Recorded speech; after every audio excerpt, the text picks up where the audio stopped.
Ke informasi lainnya, saudara, 6 nelayan yang ditangkap pemerintah Thailand di perairan Andaman sejak 10 Maret dan 21 Januari 2020 lalu dipulangkan ke Aceh. Ke-6 nelayan di bawah umur tersebut sudah tiba ke Bandara Sultan Iskandar Muda pagi tadi. Kepulangan para nelayan di bawah umur ini disambut oleh pejabat dari dinas terkait. Setibanya di Bandara Sultan Iskandar Muda, mereka diantar langsung menuju dinas sosial untuk disuguhi makan siang sebelum pulang ke kampung halamannya masing-masing. Kepala Dinas Sosial Aceh, Al-Hudri, mengatakan semua pihak memfasilitasi atas kepulangan 6 nelayan yang ditangkap oleh pemerintah Thailand beberapa bulan lalu karena terlibat illegal fishing. Sehari sebelumnya, para nelayan sudah diserah terimakan dari Kementerian Luar Negeri kepada Badan Penghubung Pemerintah Aceh di Jakarta. Bahkan PLT Gubernur Aceh Nofriansah sempat bertemu dan berharap para nelayan di bawah umur ini bisa bersekolah kembali. Thailand kalau sisa daripada rekan-rekan kami jumlahnya tadi kan sudah kita dengar sama-sama 24 yang sudah kita pulang ini 6, berarti 19 lagi mungkin masih di sana.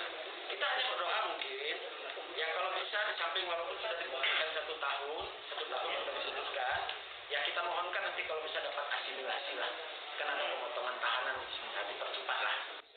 Mustafa, salah seorang yang mewakili nelayan lainnya, mengucapkan terima kasih kepada semua pihak yang telah mengupayakan kepulangan mereka sehingga bisa bertemu kembali bersama keluarga. Hanyut karena mesinnya rusak.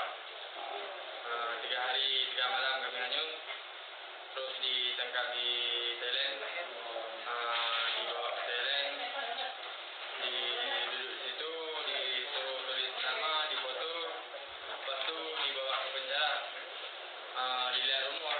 Setelah itu kami anak di bawah umur bertiga dipisah. Lepas itu kami dibawa ke camp, duduk di sana 25 hari, terus dibawa lagi ke sidang. Mustafa menceritakan sebelum ditangkap dia bersama 24 nelayan lainnya sedang memancing ikan, tiba-tiba bootnya rusak dan hanyut. Saat di penjara tidak pernah dipukul dan makanan yang disuguhkan sesuai dengan para tahanan lainnya. Tim Liputan TVRI melaporkan dari Banda Aceh. Saudara, Satgas